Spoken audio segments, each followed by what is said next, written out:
Salut, c'est Guillaume. Bienvenue à toi dans cette nouvelle vidéo où on va parler d'un sujet essentiel pour améliorer tes finances personnelles, établir un budget. Tu sais, on te parle souvent de l'importance de faire un budget pour reprendre le contrôle de ton argent. Mais la vérité, c'est que beaucoup de gens se lancent avec les meilleures intentions, mais finissent par être frustrés parce qu'ils tombent dans les pièges classiques qui ruinent leurs efforts. Et si je te disais que ces erreurs sont évitables? Dans cette vidéo, on va explorer ensemble les 5 erreurs classiques que la majorité des gens font lorsqu'ils établissent leur budget. Mais surtout, je vais te donner des solutions concrètes pour les éviter. Que tu sois débutant ou déjà habitué à gérer tes finances, ces conseils vont littéralement transformer ta manière de budgétiser. Alors, reste bien attentif jusqu'au bout de cette vidéo parce qu'à la fin, tu auras toutes les clés pour construire un budget réaliste, efficace et aligné avec tes objectifs financiers. La première erreur, c'est de ne pas inclure toutes ces dépenses dans son budget. Pourquoi c'est une erreur? Si ton budget ne reflète pas la réalité de tes finances, il est inutile, il ne te servira à rien.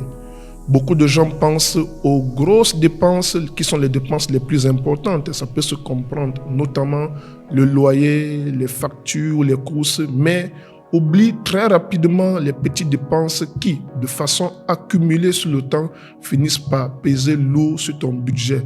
À titre d'exemple, peut-être que tu oublies d'inclure ces petits extras comme le café, le plat emporté, des abonnements Netflix ou bien Canal, peu importe, que tu utilises parfois rarement, ou encore des cadeaux ponctuels que tu fais.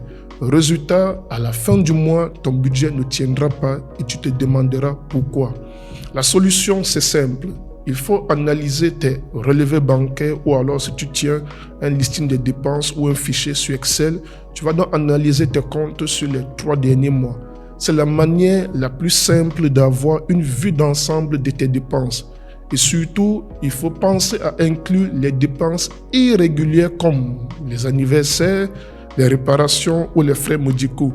Par exemple, si tu fais ton budget sans inclure tes frais de transport, à la fin du mois, tu réalises que ces 50 000 francs CFA que tu as utilisés pour le transport manquent dans tes calculs. Ce genre de détails peut te mettre en difficulté si tu ne l'anticipes pas. L'erreur numéro 2, c'est d'être trop optimiste sur tes revenus. Alors pourquoi c'est une erreur? Beaucoup de gens construisent leur budget en se basant sur leur revenu maximum, comme des primes, des bonus ou des heures supplémentaires. Mais ces revenus ne sont pas toujours garantis, ce sont des revenus ponctuels. Si tu bases donc ton budget sur des hypothèses trop optimistes et que ces revenus n'arrivent toujours pas tous les mois, alors tu vas donc te retrouver avec un budget qui ne tient pas la route. À titre d'exemple, tu te dis, ok, pas de souci, ma prime de fin d'année va couvrir mes dépenses imprévues. Mais si cette prime n'arrive pas ou alors si elle est inférieure à tes attentes, tu te retrouves avec un grand trou financier à combler. La solution donc est très simple, c'est fais ton budget uniquement avec tes revenus fixes et réguliers, tes revenus prédictibles. Considère les revenus variables ou alors des bonus ponctuels comme tout simplement des petits cadeaux, mais ne les intègre pas dans tes calculs de base. Si ces revenus arrivent, c'est super, tant mieux, magnifique. Tu pourras donc les utiliser pour épargner ou rembourser quelques dettes. À titre d'illustration, si ton salaire fixe est de 500 000 francs CFA par mois, base donc ton budget sur ce montant. Et si tu reçois une prime ponctuelle et spontanée de 150 000 francs CFA, utilise donc cette prime comme un coup de pouce pour tes objectifs financiers, mais pas pour tes dépenses courantes. Ça, c'est très important de comprendre ceci. Alors, la troisième erreur, c'est de ne pas prévoir de budget pour les imprévus. Ça, c'est une erreur que je vois beaucoup de personnes faire. C'est une erreur parce que ne pas inclure des imprévus dans ton budget, c'est quelque chose qui peut facilement être fatal pour toi. Il faut déjà prendre en considération une réalité. Les imprévus, ça fait partie de ta stratégie de gestion de tes finances. C'est une réalité, c'est une obligation. Une voiture qui tombe en panne, une facture médicale ou même une dépense scolaire non planifiée peuvent arriver à tout moment. Si tu n'as donc pas prévu de marge dans ton budget, tu risques de te retrouver à court d'argent, au pire de devoir emprunter, et ce qui n'est déjà pas bon. Je vais te donner un autre exemple. Imagine que tu n'as pas prévu de fonds d'urgence et que ton ordinateur portable se casse ou se plante, devient défectueux. Alors, c'est ton outil de travail, mais sans réserve d'argent, tu es obligé soit de faire un emprunt ou alors de te mettre sous pression financière, de contracter un prêt pour le remplacer, ce qui va aggraver ta situation financière. La solution, une fois de plus, elle est très simple. Je t'invite donc d'allouer 5 à 10% de ton budget chaque mois pour les imprévus. Ce montant peut te sembler petit, minimum, mais il fait une énorme différence quand une dépense inattendue surgit.